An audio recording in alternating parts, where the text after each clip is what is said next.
So here we go. This is part 2 of my review of Christopher Nolan's The Dark Knight Rises. We're going to talk a little bit more about the plot of the movie, reveal a few more spoilers, and then at the end I'll give you my final thoughts.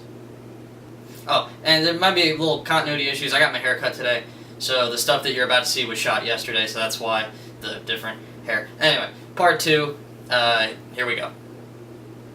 And this movie was so good. Like, obviously, the build-up to when the movie came out, I was so excited. I could not wait for it. I was gobbling up all the new information about the movie that I could. And I had a discussion with some of my friends about, and they kind of hinted at it in the trailers that Batman was going to die. And my friends and I were really hoping that he would die because we just thought it would be a really great end to the series. And no one never did it before. Tim Burton never killed Batman, Joel Schumacher never killed Batman. The TV show never killed Batman. I don't even think in the animated series they ever did anything like that. So I thought it would be a great way for Nolan to kind of send off the character, would be to kill him. And when the end of the movie comes up and you get to that last 15 or so minutes and the bomb is going to go off and Batman has to take it out of the city, but there's no autopilot on the bat, that's when that lump in my throat started. And I was like, oh my god, he's going to fucking sacrifice himself for Gotham City. How perfect is that? That is the perfect way for Batman to die. To finally, because you have that character arc throughout Batman Begins and The Dark Knight where Batman, in the very beginning of Batman Begins, Ra's al Ghul wants to destroy Gotham and Bruce Wayne is like, no, it can be saved. Please give me time. That city's not so bad that it can't be saved anymore. And then in The Dark Knight, she's trying to hold on to that with the Joker causing so much chaos. He's trying to hold everything together. And in The Dark Knight Rises, he finally rises to the occasion. And this would be the end to his character arc, to finally give his life. Because it's in the trailer. Like, that was one of my favorite parts in the trailer, was when that exchange between Batman and Catwoman happens where, she's like, you don't owe these people anymore. You've given them everything. And Batman's all like, not everything. Not yet. And I was like, oh, he's going to give his life. How awesome is that? So that last 15 minutes comes up, and my throat is lumping so hard. And he gets in the bat, and he flies away. And they cut the music, and you just hear like this sort of choral thing going on. And he flies way out over the bay, and you finally see the bomb go off. You're like, oh my god, it's so good. He went out with a bang, and he went out so amazingly. But right before that, though, is when I really started. When he gets in the bat and Commissioner Gordon comes up to him, he's like, I never cared who you were. He's like, but, shouldn't the people know who their hero was? And Batman, he has that great line where he's all like, a hero can be anybody. Even someone who does something as simple as put a coat around a young boy's shoulders to let him know the world hadn't ended. And they cut... oh my god, I'm starting to flashback. They cut to that flashback of Gordon from Batman Begins, the young James Gordon, putting the coat around the little boy Bruce Wayne and hugging him, and I was like, oh my god, the tears started coming. But then after Batman flies the bomb away and he, and Jim Gordon, they do the flashback of that, and then the door to the canopy to the bat closes, and Jim Gordon's all like, Bruce Wayne. And he finally makes that connection. He's like, oh, thank you for giving him that closure of knowing who Batman was. And so he takes the bomb away and it explodes. And then after that, they cut to Gordon giving a speech about Batman, about, the heroism of Batman. And when the tears really started coming for me was when they do they cut to that scene where they have this this big sheet, and presumably it's a statue, and they pulled the sheet off and there's that statue of Batman, and I started crying so hard. It was so perfect. It was so good. And then they go to Wayne Manor. Alfred is back and he's crying at the graves of Bruce Wayne, of Thomas Wayne and Martha Wayne and Bruce Wayne. They made a grave for him. And then earlier in the film, Alfred had given, before Alfred left, he told Bruce about that fantasy he always had where he would go to Florence and sit down at this little cafe and order a drink, and he would hope that he would see Bruce there. with a lady, with a wife, maybe with a kid. And he would know that Bruce was happy because he never wanted him to come back to Gotham because he knew there would only be, just terribleness for him there.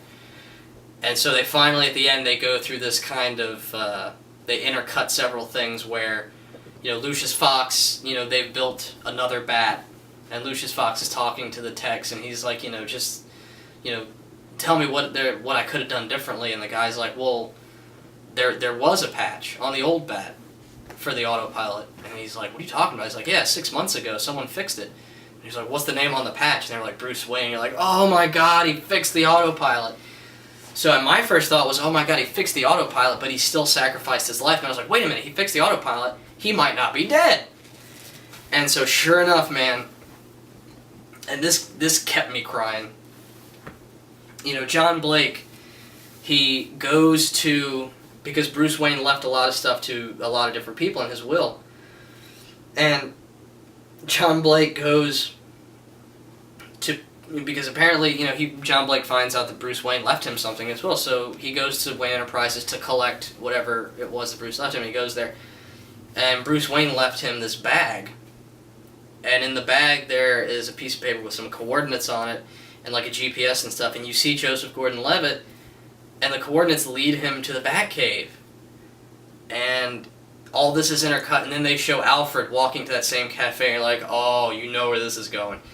And this is what made me keep crying. Joseph Gordon-Levitt swings into the Batcave, and he has the same light. He holds up this light, and these bats swarm around him, and it's an exact mirror of what happened in Batman Begins when Bruce Wayne discovered the cave underneath his house. And it's just so poignant and good. I cried so hard.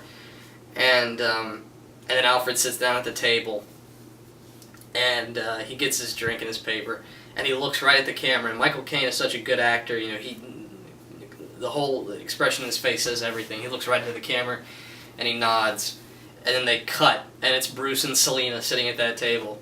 So Batman lived, and he got away with Selina Kyle in the end, and started a new life. And now Joseph Gordon-Levitt has found the Batcave, and he walks into the Batcave, and the platform rises while Joseph Gordon-Levitt is standing on it, and that's the last shot in the movie, is you see that platform rise, and it cuts to black. And so it was so good, man. I cried so hard because they finally gave Bruce Wayne a happy ending. I mean, this is a guy who, his parents were murdered when he was a kid, and, he becomes Batman and tries to save the city, a city that took his parents' lives, and, so much shit happens to this guy. He's underappreciated. He never really, because no one knows who Batman is, so it's not like he really ever gets the credit. And even at the end of The Dark Knight Rises, the only people who know who Batman is, the only people are, Gordon knows who he is, Joseph Gordon-Levitt's character, John Blake, knows who he is. And that's it. Everybody else in the city, as far as they know, they never knew who Batman was. And as far as they know, Batman died taking the bomb away from the city. And it was just so good because Bruce finally got a happy ending. And with Joseph Gordon-Levitt going to the Batcave, it's like saying, there will always be a Batman because Batman is a symbol. Above all else, he is a symbol. And so Bruce Wayne can finally live a normal life, and somebody will be there to take up the mantle for him. Somebody presumably will be there to don the cowl and continue the work that he started. So it was so brilliant, man. My hat's off to Christopher Nolan and all those guys because, they pulled off something so good. It was the perfect way to end that trilogy. Absolutely perfect.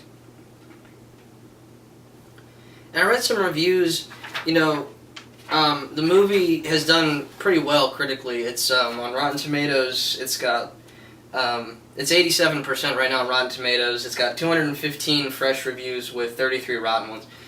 And, a lot of the negative reviews and even a lot of the positive reviews said that the first hour kind of trudges along and it's kind of slow. And I disagree with that completely. I loved the first hour of the movie. You get to see Batman and Catwoman fighting back to back. You get that awesome opening with Bane on the plane. And Bane at the stock exchange. There's a lot of great stuff in that first hour, so I don't know what that was all about. And a lot of people in the reviews said that The Dark Knight Rises wasn't as good as The Dark Knight. Well, To me, I don't know. I almost feel like it's not a fair comparison because I kind of look at the whole thing now as a whole, like the whole trilogy. It's like the same as like Kill Bill. I look at Kill Bill 1 and 2 as one complete story. So now that the trilogy is over, I kind of look at all three as one complete story. And I really think, honestly, I think Batman Begins is as good as The Dark Knight. And I think that The Dark Knight Rises is as good as I mean, I think they're all right on par with each other. I think they're all fantastic films. But, I mean, I know The Dark Knight really set a new precedent with superhero films, and it's widely considered to be the best superhero / comic book film of all time. And I don't disagree with that, but